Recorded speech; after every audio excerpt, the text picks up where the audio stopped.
Exaltant celui qui est dans le ciel, avançant dans des lieux plus élevés, proclamant ses exploits et sa bonté, remontant pour adorer l'Éternel, exaltant celui qui est dans le ciel, avançant dans des lieux plus élevés, proclamant ses exploits et sa bonté. Seigneur éternel, sois exalté, élevé, Dieu tout-puissant, roi du ciel, que ton règne vienne sur la terre.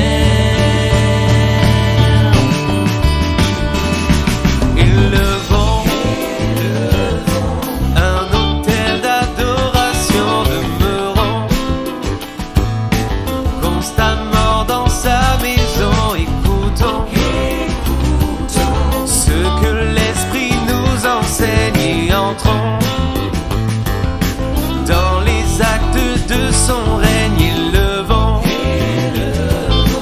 un autel d'adoration demeurant constamment dans sa maison, écoutons ce que l'Esprit nous enseigne et entrons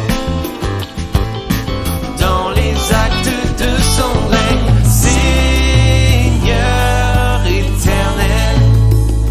Sois exalté, élevé, Dieu tout-puissant, roi du ciel, que ton règne vienne sur la terre.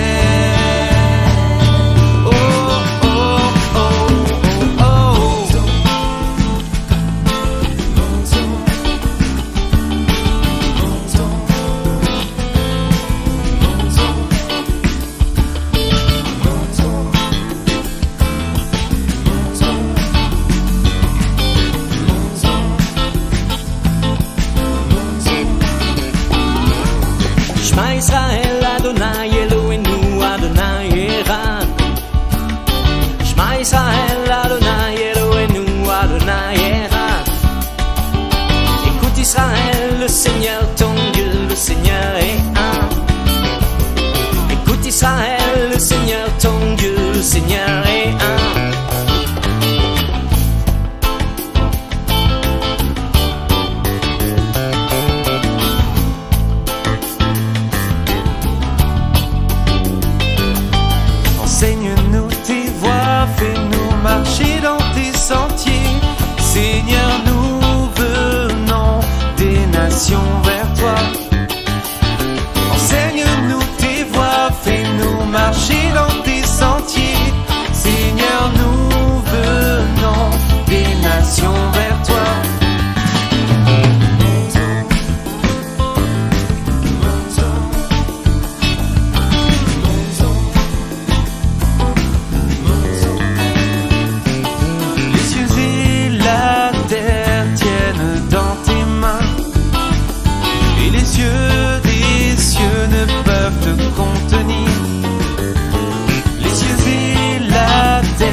Le plaisir toujours de se revoir, c'est extraordinaire. Mais j'aime toujours, je dis amen à la prière de mon bien-aimé, c'est sûr. Mais j'aime toujours que chacun puisse prier pour nos vies. On va mettre nos mains sur notre cœur, on va prier cette prière de tout notre cœur. Seigneur Jésus, je crois que tu es présent. Je sais que tu me vois et que tu entends mon cœur. C'est pourquoi encore, je viens pleinement, sans restriction, pour entendre ce qui vient de ton trône. Ouvre mon intelligence, illumine les yeux de mon cœur, pour que je sache quelle est l'espérance qui s'attache à ton appel. Quelle est l'infinie grandeur de ta richesse que tu as en réserve pour moi aujourd'hui. C'est pourquoi j'amène toutes mes pensées, toute mon intelligence, captée à autre chose, à ton obéissance. Je renverse toute forme de raisonnement, d'auteur de forteresse, d'imagination qui se dresse contre la connaissance du Christ, dans mon cœur, dans mon âme, dans mon esprit. Et je mets tous les membres de ma famille sous le sang précieux de Jésus-Christ. Et je déclare lier les puissances des ténèbres dans le nom puissant de Jésus-Christ. Merci Seigneur Jésus d'avance de ce que tu l'as fait. Amen. Seigneur, merci pour les ministères d'anges que tu as déployés aussi en notre faveur. Nous sommes reconnaissants. Fais-moi grâce et fais-nous grâce ensemble. Tout ce que tu as prévu avant la fondation de la terre pour ce jour nous soit donné. Que rien ne nous soit, Seigneur, retenu. Merci d'être selon la foi des uns et des autres, selon le niveau de foi qui puisse capter le secret qui est caché dans ta parole. Fais-moi grâce, Père, dans le nom puissant de ton Fils Jésus. Amen. Amen. Donc, la dernière fois, j'avais partagé, si vous vous rappelez, sur le combat spirituel. Aujourd'hui, on va faire la suite sur le combat spirituel, mais cette fois-ci, en appliquant sur nos propres vies. Qu'est-ce que ça veut dire, ce combat spirituel? J'avais donné des exemples. J'avais dit qu'il y avait 6 formes de combat spirituel, mais souvent, nous, on est souvent sur le 7e. Donc, je vais un peu résumer cela. Les 6 formes de combat spirituel que j'avais partagées la dernière fois. Premièrement, quand vous résistez au péché, vous êtes en train de faire un combat spirituel. Chaque fois quand vous résistez au mensonge, chaque fois que vous résistez à la haine, à l'amertume, à toute la calomnie, chaque fois quand vous vous battez contre le péché, vous êtes en train de faire un combat spirituel. Ça, il faut que vous soyez conscients. Deuxième forme de combat spirituel, j'avais dit, c'est ressembler à Jésus. Par tous vos comportements. Jésus dit, c'est Paul qui dit, soyez imitateurs de Christ comme je le suis, il disait, je suis. Donc, suivre, imiter Jésus. Jésus dans son pardon. Voyez-vous, il n'a pas estimé dans toute son humilité, il n'a pas estimé à être égal à Dieu. Il s'est humilié en devenant esclave semblable aux hommes, nous dit Philippiens. Donc, ça veut dire imiter Jésus dans tout son comportement. Ça aussi, c'est une forme de combat spirituel. Le diable a horreur de ça.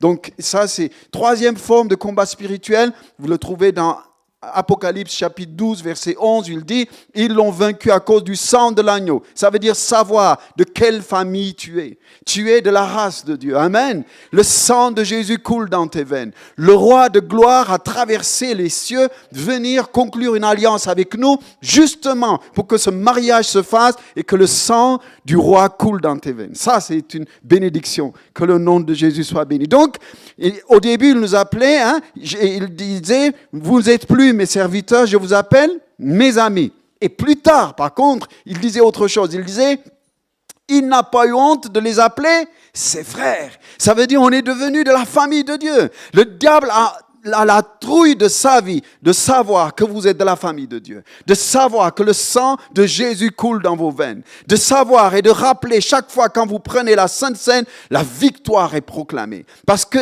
dans le diable, vous savez, Satan n'a pas la vie.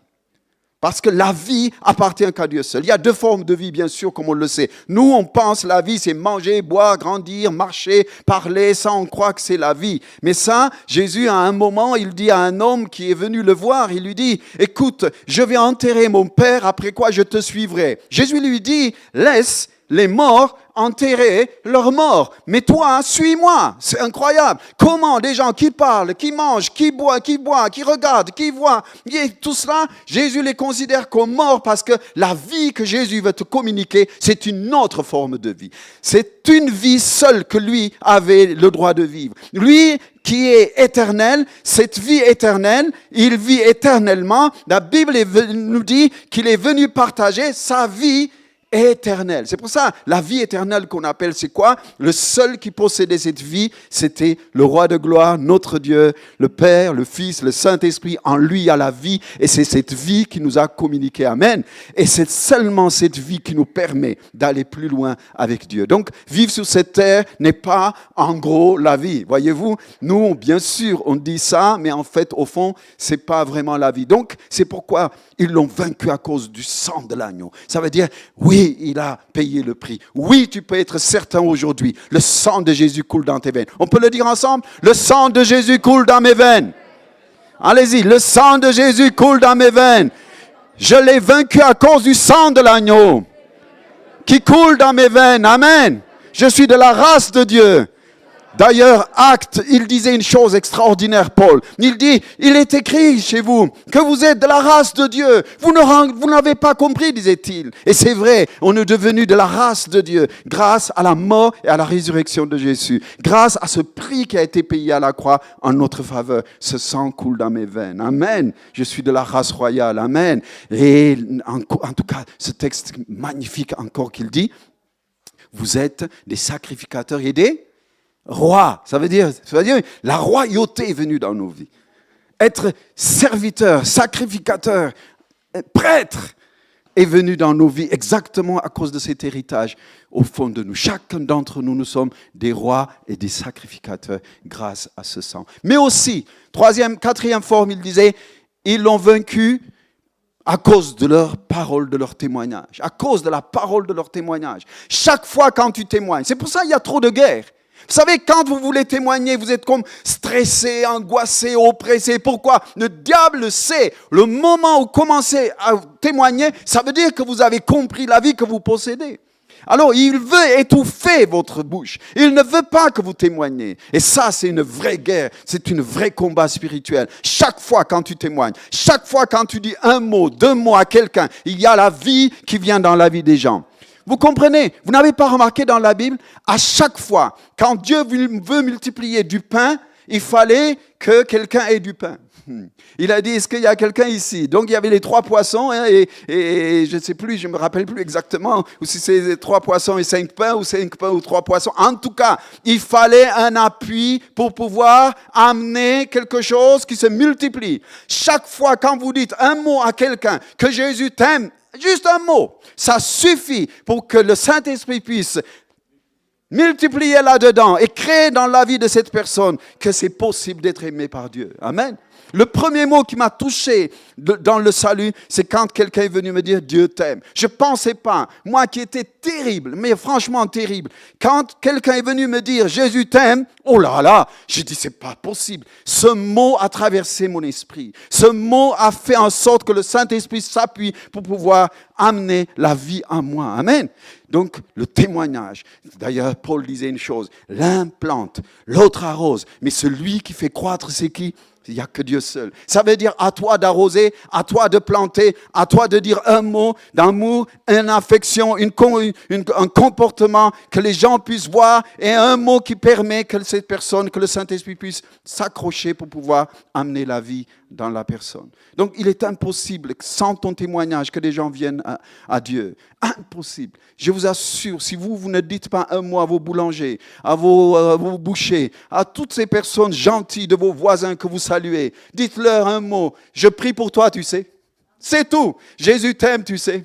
Je sais, ce Jésus que je sers, il veut venir vers toi. C'est tout. Tu n'as pas besoin. Quelquefois, on se complique la vie. On se complique la vie. Le témoignage, c'est tellement simple.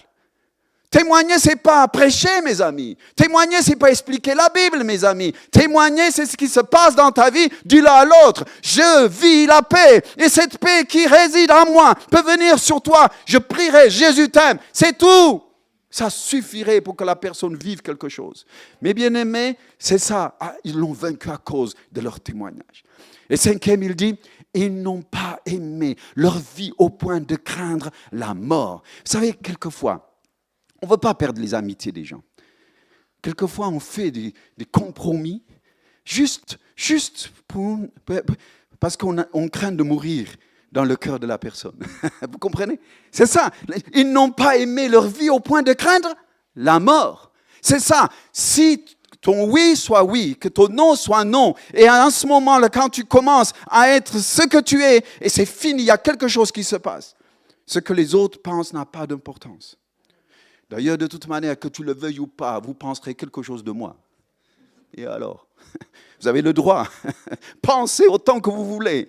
Moi, ce que pense Jésus a plus d'importance. C'est pourquoi n'ayez pas peur de ce que les autres pensent ou disent ou parlent ou entretiennent. Votre vie, il ne faut pas que ça soit basé sur le regard des gens. Si tu vis au travers des yeux des autres, ben tu meurs. Mon ami, le diable va te piétiner, mon ami. Et c'est ça que tu dois comprendre. Ils n'ont pas aimé leur vie au point de craindre la mort. Ce n'est pas la mort physique seulement, c'est toute forme de mort. La mort des amitiés, la mort de toute affection ou de l'honneur ou de respect que les gens vous donnent. Tout ça, les gens essaient de cacher, d'être fourbes, juste parce qu'ils ont peur de mourir dans le cœur de l'autre. Ça n'a pas d'importance. Au moins, vis dans la vérité, vis dans l'honnêteté, dans la douceur, dans la patience, dans l'affection. Et le reste, Dieu le fait. Et toi, rends des comptes au Seigneur. Amen. Sixième forme de combat spirituel. Quand tu parles en langue, tu combats le combat spirituel, mon ami. Des fois, je ne sais pas comment prier sur des situations. Des fois, je ne sais pas avoir une solution dans des problèmes. Simplement, je pense à ce problème et je commence à prier en langue. Jusqu'à ce que ce problème soit repoussé jusqu'à l'extrême. Vous savez, c'est un missile quand vous priez en langue. Ce sont des missiles à longue distance. Amen. L'épée, la parole, elle est corps à corps. Tandis quand tu parles en langue, tu envoies des missiles.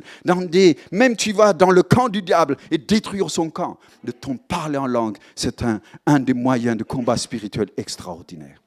Maintenant, il y a le septième. Aujourd'hui, c'est le septième que je vais traiter.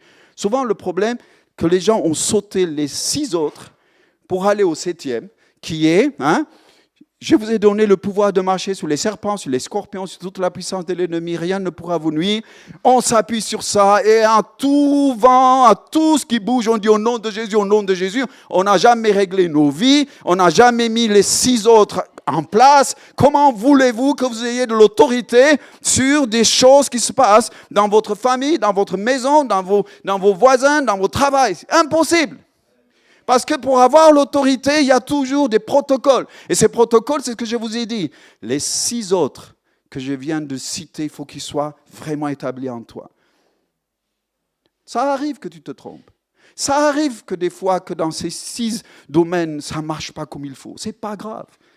Quel est l'enfant qui a commencé à marcher d'un seul coup du jour de sa naissance? Personne. Il tombe, il se relève. Et maman, allez, ne pleure pas. Hein, tu fais ça, non, souvent. Mais c'est ça. Ça arrive. Mais cependant, plus tu grandis, tu commences vraiment à marcher, d'un seul coup, Dieu va te confier le 7e, qui est comment se battre. Comment face à des adversités, comment entendre la voix. Mes brebis connaissent ma voix, elles me suivent. Tu commences à connaître la voix de Dieu et à la fois à se battre comme il faut quand tu as saisi les 6 premiers. Alors aujourd'hui, on va travailler sur ces 6. Mais écoutez le message de la dernière fois. Je crois, si vous le trouvez sur Internet, je pense, c'est ça. Sur le combat spirituel, partie 1, numéro 1 que j'avais partagé. Alors, j'avais dit que aussi, il faut se poser les bonnes questions dans le combat spirituel. Ce combat spirituel, comme le mot indique, c'est spirituel. C'est invisible. Tes 5 sens n'arrivent pas à comprendre. Donc c'est pour ça que souvent on est dérouté, on ne saisit pas ce qui se passe. Et pourtant, dans Hébreux chapitre 1 nous dit, les choses visibles ont existé par l'invisible. Le commencement de tout, c'est l'invisible. C'est de l'invisible que le visible est venu. OK?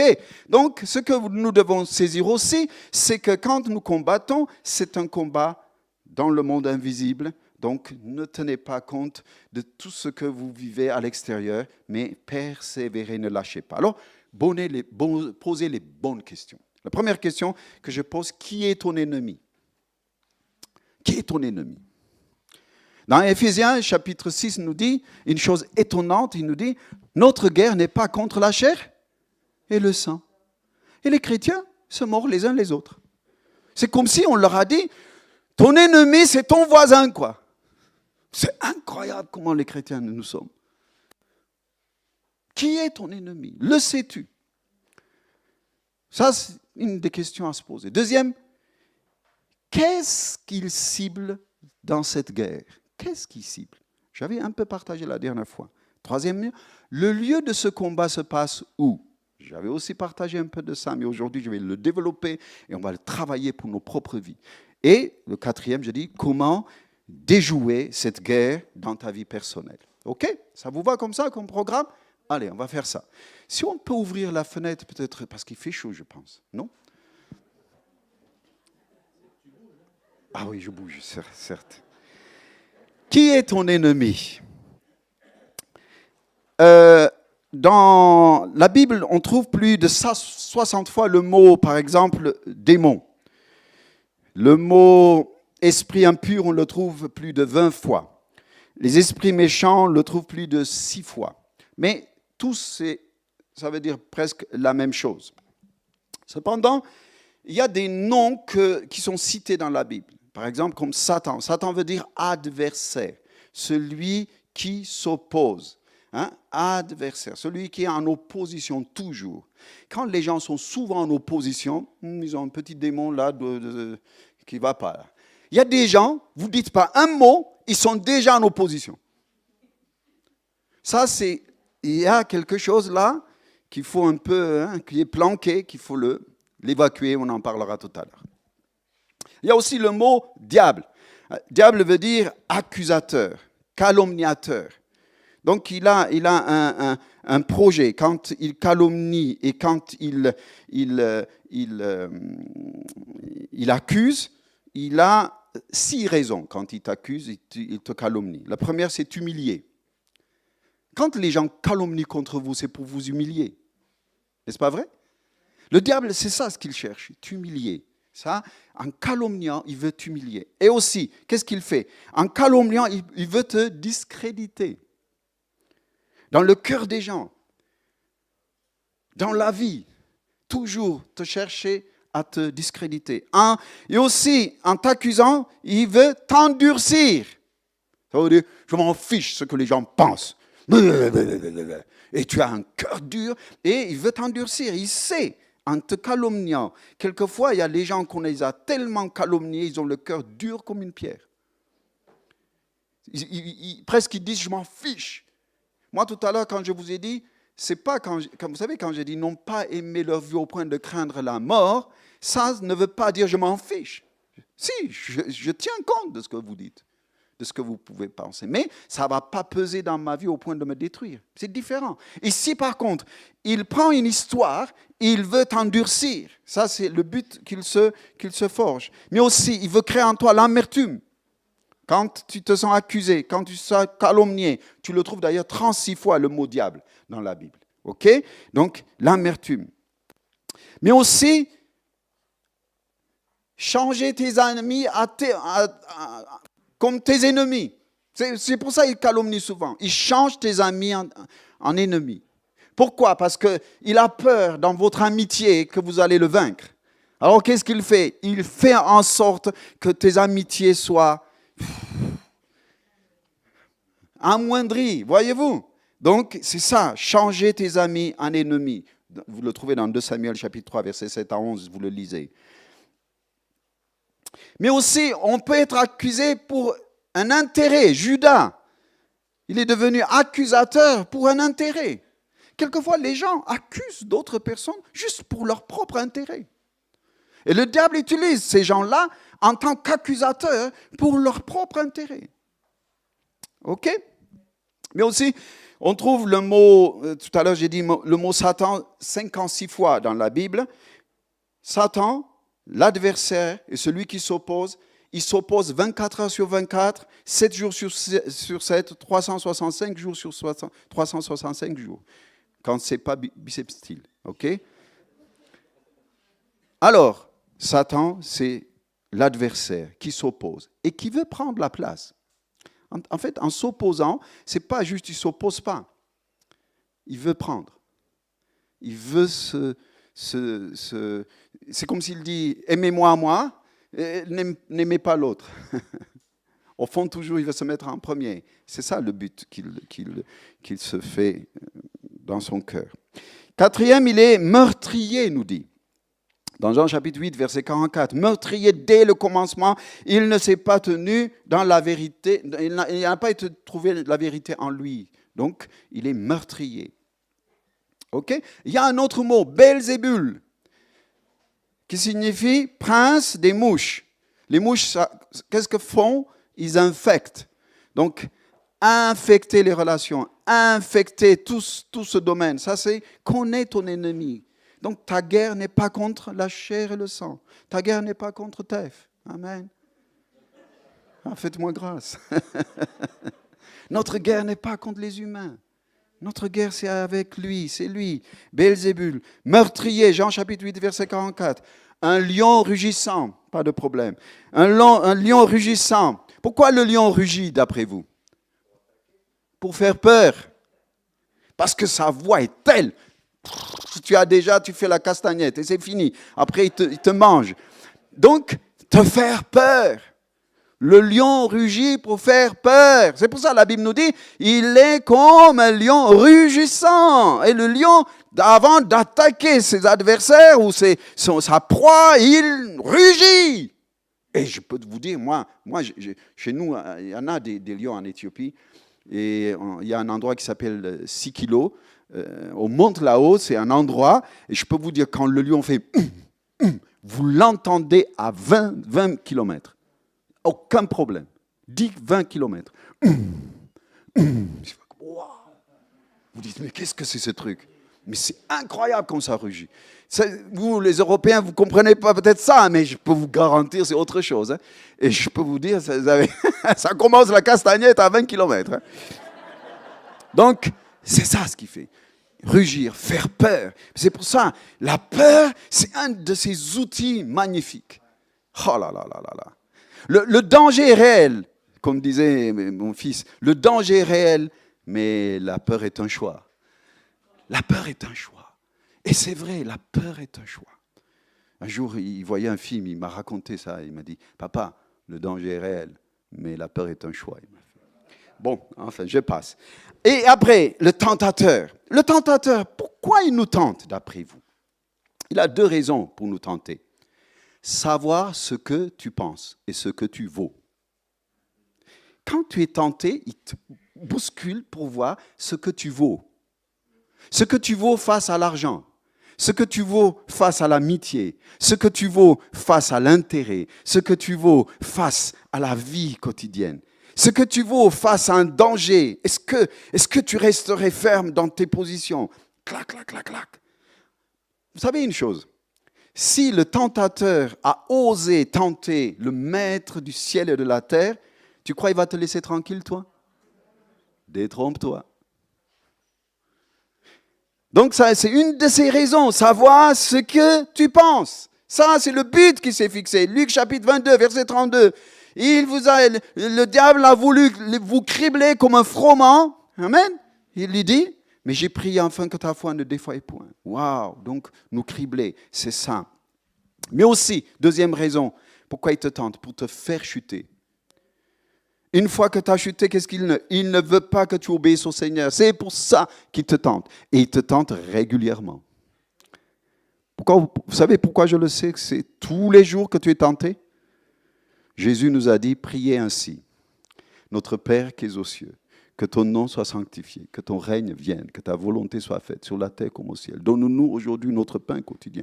Pardonne-nous nos offenses comme nous pardonnons aussi à ceux qui nous ont offensés. Ne nous laisse pas entrer dans la tentation. Waouh! Prière régulière, prière journalière, prière du matin et le soir, prière 3 fois s'il faut, 4 fois par jour. C'est une prière que Dieu le sait pourquoi Jésus a exprès donné cette prière du Notre Père. Donc ça veut dire être tenté, et elle est régulière. Elle est 24 heures sur 24, 7 jours sur 7, 365 jours sur 365 jours. OK? Ça ne lâche pas. Tu vas être tenté d'une façon ou d'une autre. Il y a 5 endroits que le diable nous tente. Le domaine spirituel, le domaine émotionnel, le domaine relationnel, le domaine physique et le domaine financier. Ce sont ces domaines qui sont ces meilleurs domaines. Il n'y a pas d'autres domaines. Cherchez, vous allez voir. C'est 5 domaines souvent qui viennent nous tenter. Ça, j'avais partagé la dernière fois aussi. OK, tentateur. Et qu'est-ce qu'il fait? Aussi, on l'appelle le dragon. Vous savez, dans la Bible, il y a ce qu'on appelle la trinité de Satan. Vous connaissez? Vous le trouvez dans Apocalypse, chapitre 20, versets 9 et 10, Apocalypse, chapitre 16, verset 13. La bête, le Satan et le faux prophète, c'est la trinité. Vous savez, le diable copie sur notre Dieu. Notre Dieu est trinitaire. Le diable aussi, à sa façon, il a sa forme trinitaire. Dans la Bible, vous trouvez les 144 000 justes qui n'ont pas connu de femme, nous dit, ni de mensonge dans leur vie, qui suivent Jésus. Vous savez, de même, dans le monde spirituel, ils disent, il y a 144 000 de ses meilleurs soldats et son gouvernement est fait avec ça. Copie conforme. C'est incroyable comment il fait. Tout ce qu'il fait, c'est copie. Bien sûr, ça, ce sont des satanistes de haut rang qui vous racontent ce qui se passe dans ce domaine. Donc la Bible nous dit dans Éphésiens chapitre 6, verset 13, les principautés, les puissances, les dominateurs et les seigneurs qui contrôlent certaines parties de l'univers et ce monde. 1/3 des anges l'ont suivi, 1/3 des étoiles ont suivi le dragon, nous dit. Donc ça veut dire 1/3 des anges. OK. Après, il y a ce qu'on appelle les démons continentaux, vous avez aussi les démons seniors, mais moi aujourd'hui je vais parler sur ces démons qui suivent chaque homme et chaque femme. C'est de celui-là que je veux parler. La Bible nous parle, quand nous sommes nés, chacun d'entre nous, Dieu amène avec nous des anges. Il y a des anges qui nous ont donnés. Un jour, ma tante, j'étais même pas marié à cette époque, ma tante, il y a eu, vous savez, chez nous, il y a eu la révolution et c'était un gouvernement militaire et il y avait la guerre entre l'Érythrée et l'Éthiopie. Alors, ils voulaient beaucoup de soldats. Alors, tous les jeunes étaient bons à venir dans l'armée. Alors, ils imposaient cela et ma tante voulait, par tous les moyens, faire sortir ces garçons de chez nous. Alors, un jour, elle m'envoie ma sœur, qui était hôtesse de l'air à l'époque, maintenant elle est à la retraite, et il m'envoie, elle me dit, voilà, écoute, Tati te dit, il faut que tu fasses tout pour sortir tes frères, tes cousins. Mais j'ai dit, mais parce que, vous savez, ce ne sont pas mes frères, ce sont mes cousins. Je ne peux pas mentir. Je lui dis à ma sœur, je lui dis, attends, mais elle veut que je mente ou quoi? Qu'est-ce que je ne peux pas, moi je ne peux pas mentir. Elle me dit, tu te débrouilles, et elle est partie. Alors, le seul débrouille que j'avais, c'était de prier. Et j'ai crié au Seigneur, Seigneur, s'il te plaît, je ne sais pas, c'est une seule tante que j'ai. Imaginez, si je me fâche avec elle, je n'ai plus de tante. Alors, j'ai prié. 1 an ou 1 an plus tard, je suis allé en Éthiopie. Et en allant là-bas, j'avais acheté des cadeaux et tout ça pour elle. Je suis quand même allé voir ma tante. Je croyais qu'elle allait me crier dessus et tout ça. Je rentre. Elle me dit, oh, que je suis heureuse de te voir. J'ai quelque chose à te raconter. Ah, c'est toi. Qu'est-ce que tu veux boire? Qu'est-ce que tu veux manger? Waouh. J'ai dit, waouh, Seigneur, qu'est-ce que tu as fait? Alors, elle s'est assise. Elle me dit, une nuit, je t'en voulais. Tu sais, je t'en voulais, elle me dit. Une nuit, j'étais assise. J'étais en train de parler avec Dieu comme ça. Quelqu'un toque à ma porte dans ma chambre. Ça toque. J'ai dit, c'est qui? Tu ouvres, c'était toi, elle me dit. Tu es venu me dire, Tati, tu veux que je mente, moi? Je ne peux pas. Je suis chrétien. Encore plus, je suis même pasteur. Tu te rends compte, mentir, je ne peux pas le faire, Tati. Et quand tu m'as dit ça, j'ai dit, non, ne mens pas, ce n'est pas grave, je vais me débrouiller. Je t'ai dit ça et tu es parti, elle me dit. Et j'ai dit, Seigneur, mais moi, j'ai jamais traversé l'océan. Hein? En fait, c'était mon ange. Je crois que vos anges vous ressemblent. C'était mon ange. Le Seigneur m'a dit, c'était ton ange. Vous savez, pour Pierre, c'est vrai, dans les Actes, il dit, mais non, c'est pas lui, c'est son ange. Parce que les Juifs comprenaient que les anges ressemblaient à ces humains. Donc, certainement, vos anges vous ressemblent. Maintenant, si j'ai dit une erreur, Seigneur, pardonne. Mais il y a une chose que j'ai compris. Autant que Dieu accompagne vos vies avec un ange qui vous accompagne, autant les démons aussi vous poursuivent pour vous faire chuter. Et ça, c'est leur boulot. Et ce boulot s'applique à un endroit précis. Où se passe? Tout à l'heure, j'ai posé la bonne question. Qui est ton ennemi? Que cible-t-il, ton ennemi? Il cible en toi la vérité. C'est tout ce qu'il cible. C'est la vérité qu'il cible. Parce que ta vie dépend de la vérité. Ton salut dépend de la vérité. Ton zèle dépend de la vérité. Ta confiance dépend de la vérité. Ton salut dépend de la vérité. Et s'il arrive à atteindre la vérité, eh bien, il a tout démoli. Ce qu'il cible dans ton cœur, c'est voler la vérité. Il est menteur, c'est vrai. Vous savez que le diable ne ment pas en totalité. D'ailleurs, jamais il ne ment en totalité. Il s'appuie sur une petite vérité, il ajoute des mensonges. Jésus, souvent, il disait, en vérité, je vous le dis. Lui, il dit, en vérité, en mensonge, je te le dis. C'est comme ça qu'il fait. C'est comme ça qu'il fonctionne. Regardez, à Ève, il lui a dit une chose. Il lui a dit, écoute, ma fille, le jour où tu en mangeras de ce fruit, tu deviendras comme Dieu. Il n'a pas menti. Lisez l'histoire. Genèse chapitre 3 et Genèse plus bas, vous allez lire au chapitre 4, vous allez dire, Dieu lui-même, il dit, empêchons-leur de rentrer, de manger de cet arbre, parce que l'homme est devenu comme nous, à connaître le bien et le mal. Waouh, ça veut dire, waouh.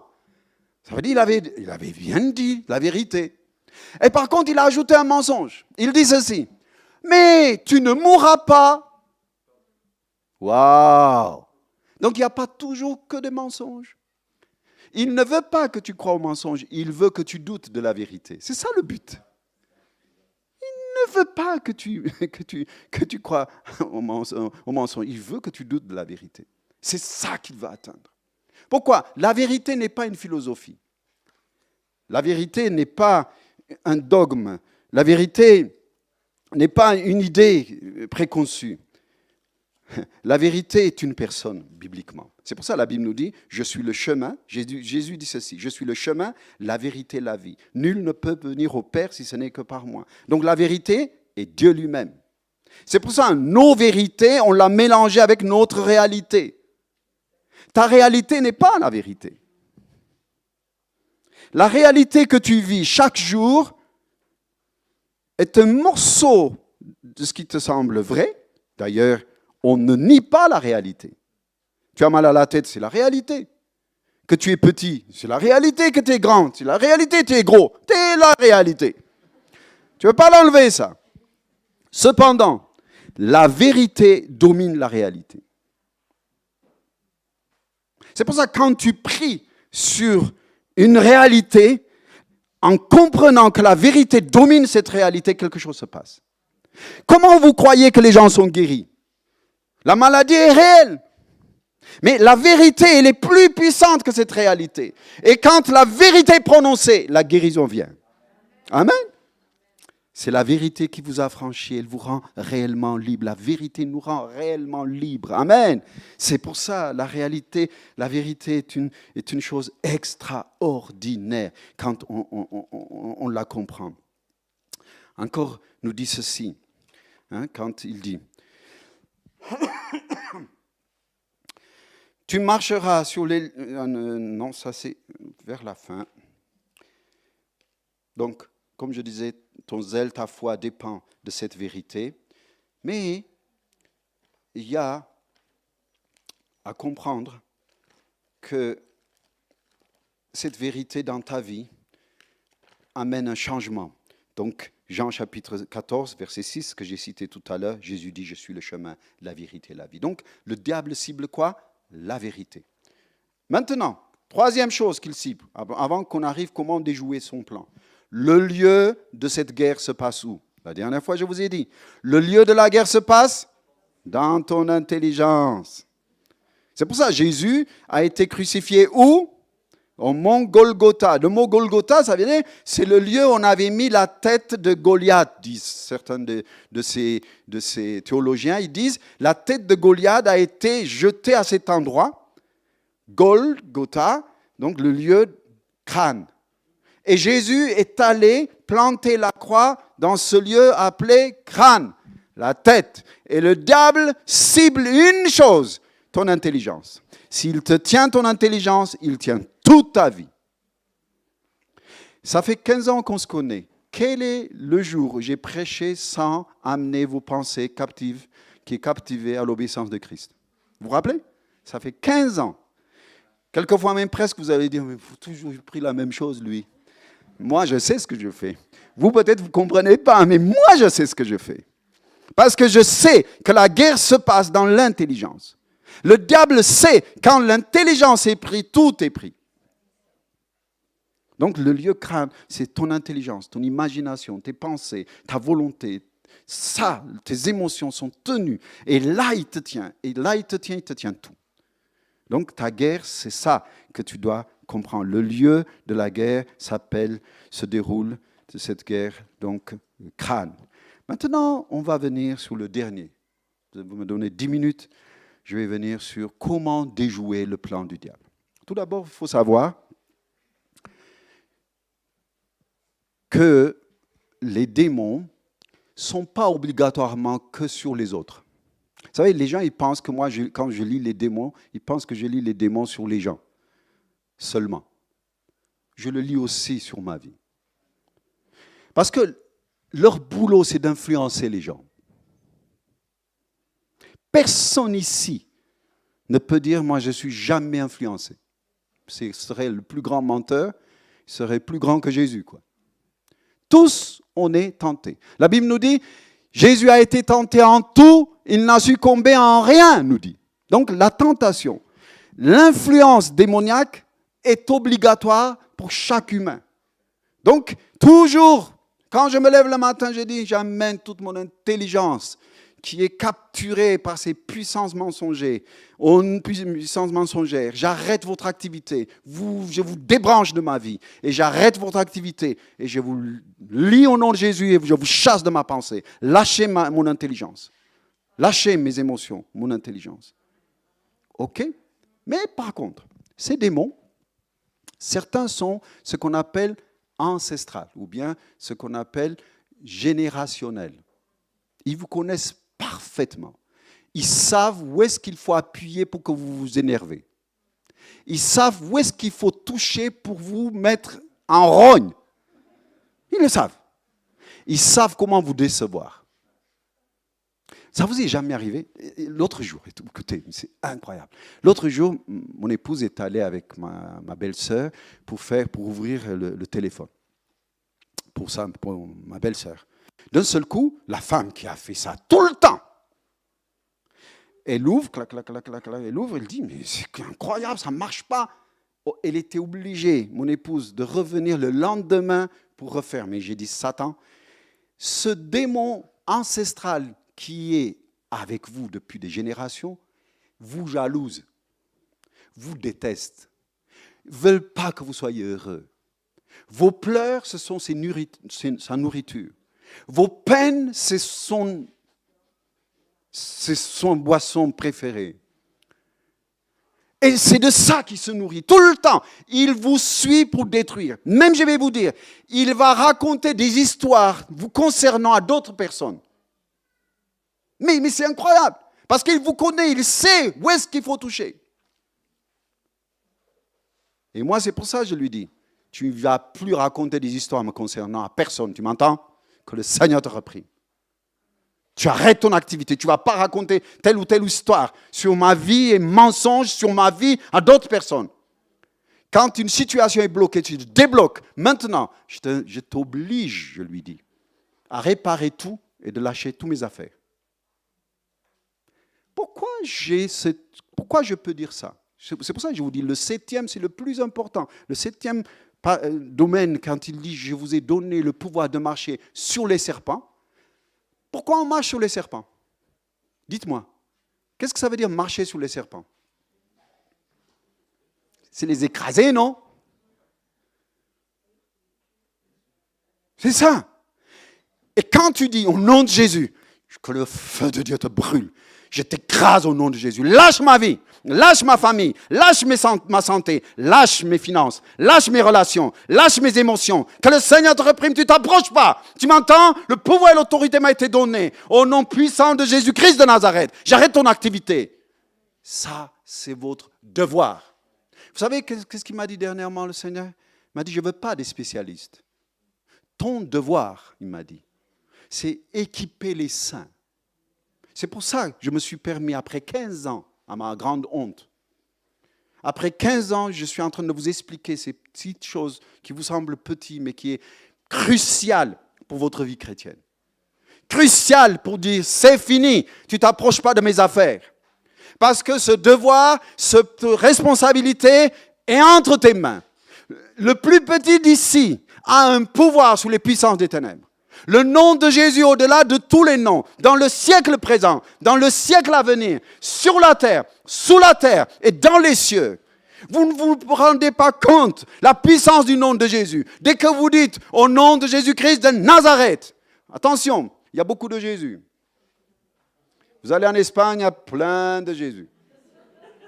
Il vaudrait mieux pour vous de préciser, c'est pour ça que dans la Bible, il dit, ce Jésus que vous avez crucifié, qui est né à l'époque de Pilate, nous dit, les credos des chrétiens. Vous croyez qu'ils l'ont écrit comme ça? Parce qu'ils savaient qu'il y avait toute une fausseté qui commençait à rentrer. Alors il fallait choisir Jésus-Christ de Nazareth. Amen. Le nom puissant de celui qui était à Nazareth. Alléluia. C'est celui-là que j'invoque. Et c'est celui-là que je prononce. Et c'est celui-là qui décapite les puissances des ténèbres. Amen. Donc ils arrêteront leurs mensonges vous concernant. Alors, on va lire ce texte magnifique de 2 Corinthiens chapitre 10. Ça, lisez-le, c'est fantastique ce passage. 2 Corinthiens chapitre 10, verset 4. Car les armes avec lesquelles nous combattons ne sont pas charnelles, mais elles sont puissantes par la vertu de Dieu pour renverser des forteresses. Nous renversons les raisonnements, nous dit ce texte. Mais en anglais, c'est les raisonnements, il dit imaginations, toute imagination. Et toute hauteur qui s'élève contre la connaissance de Dieu. Et nous amenons toute pensée, c'est marqué ici, c'est toute imagination, toute intelligence captive, qui est captivée à l'obéissance du Christ. Nous sommes prêts aussi à quoi? À punir toute désobéissance. C'est qui désobéit? C'est ses puissances. Je te punis, tu m'entends? Tu répares tout ce que tu m'as volé, tu sais? Avec? Merci. Amen. Tu me dois, avec dommages et intérêts, tout ce que tu as volé depuis des générations. Au nom puissant de Jésus-Christ. Nous ne sommes pas des chrétiens qui subissent, nous sommes des chrétiens qui doivent savoir leurs droits, leurs privilèges en vivant dans ce que je vous ai dit, les 6 au premier, en se battant contre le péché, en ressemblant à Jésus, en tenant ferme concernant que le sang de Jésus coule dans tes veines, en témoignant, mais aussi en priant en langue, mais aussi à ne pas craindre la mort au point, à ne pas craindre la mort, à ne pas aimer sa vie au point de craindre la mort. Amen, amen. Ça, c'est ton droit. Ce texte nous dit. Et cette prière de Jésus-Christ, il nous dit, délivre-nous du malin. C'est pas délivre-nous du mal. Vous savez, j'ai dit non, corrigez bien. C'est délivre-nous du malin. Ne nous induis pas à la tentation. Vous savez comment je l'ai traduit? Ne le laisse pas m'influencer. C'est chaque jour qu'il t'influence. Ne laisse pas le diable m'influencer. Et délivre-moi du malin. Amen. On peut se lever. Voilà, je ne vais pas vous donner plus. La prochaine fois, on parlera sur d'autres domaines encore, mais sur la suite de ce combat spirituel. OK? Merci, mon Jésus. Merci, mon Jésus. Alors, ne dites pas, je suis petit. Ne dites pas, je ne suis pas à la hauteur. Ne dites pas, moi j'ai fait avec toutes les bêtises que j'ai faites maintenant, le temps qu'il va prendre pour me pardonner. Reconnais toutes tes fautes maintenant. Il est fidèle et juste pour te pardonner maintenant. Dépose tout maintenant. Et crois que ton Dieu est là pour tout recommencer avec toi, pour t'aider à aller loin, arrêter les activités diaboliques, à se battre jusqu'au bout, à dire mon intelligence, tu ne te laisses pas avoir. Je ne me laisse pas dominer par ces puissances sataniques. Ni moi, ni mon épouse, ni mon fils, ni mes enfants, ma famille. Aucun d'eux ne se perd. Satan, tu ne voleras personne. Que le Seigneur te reprime. Amen. Et que ça soit votre devoir de cette mois-ci. Amen. Que vous le travaillez. On va fermer les yeux, on va prier avec moi. Seigneur Jésus, merci pour le cadeau du salut que tu m'as donné. Que je fais partie maintenant de ta famille. Je ne crains aucun mal. Aucun fléau ne m'atteindra. Aucune maladie ne me touchera. Parce que tu as donné les ordres à tes anges pour me garder dans toutes mes voies, de peur que mon pied ne heurte contre une pierre. Je me confie en toi ce matin. Ce que tu as commencé en moi, tu la rendras parfaite. Je marche sous les serpents, sous les scorpions, sur toute la puissance de l'ennemi. Mais rien ne pourra me nuire. Rien ne pourra me nuire. Rien ne pourra me nuire. Rien ne pourra me nuire. Merci Seigneur Jésus de ce que tu m'aides par ton Saint-Esprit à appliquer ta parole, à croire à ta parole, à dépendre de toi. Parce que par moi-même je ne peux rien. Mais avec toi, je peux me précipiter contre une troupe en armes. Je te remercie, Jésus. Amen. Amen. C'est sous la confession de leur bouche. Merci de les aider dans cette semaine qui vient. Tout au long de leur vie, qu'ils puissent mettre en pratique, de savoir que ta main est puissante, que ton bras est bien étendu et que ton nom est au-delà de tous les noms, dans le siècle présent comme dans le siècle à venir. Qu'ils le sachent et qu'ils le saisissent. Le nom de Jésus-Christ de Nazareth, mort et ressuscité d'entre les morts, celui qui a terrassé les séjours des morts, celui qui traîne derrière son char triomphal les dominations, les principautés, les dignités, qui les montre au spectacle au monde et qui continue à les montrer. C'est ce nom glorieux qui est prononcé sur ton peuple, qu'aucun d'eux ne rate ton plan et ton projet, que tous rentrent dans leur destinée. Père, dans le nom puissant de Jésus qui est Seigneur. Amen. Amen. Merci Jésus.